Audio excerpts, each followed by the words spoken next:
Sir, এই direct sales আর network business করতে এসে একটা জিনিস বুঝলাম, যেখানে প্রত্যেকটা মানুষ ইম্পর্টেন্ট এবং প্রত্যেকটা ডিল ইম্পর্টেন্ট, প্রত্যেকটা সেল ইম্পর্টেন্ট, প্রত্যেকটা মুহূর্ত ইম্পর্টেন্ট।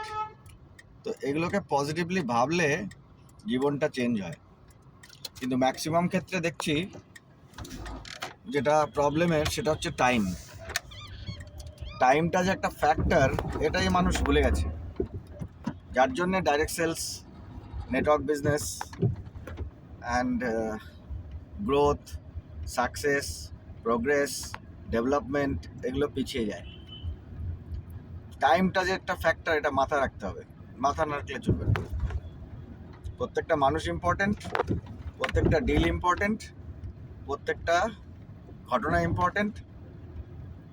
এটা মাথায় রাখলে direct sales and network business improvement হবে। এটা মাথায় রাখলে ভালো। Thank you.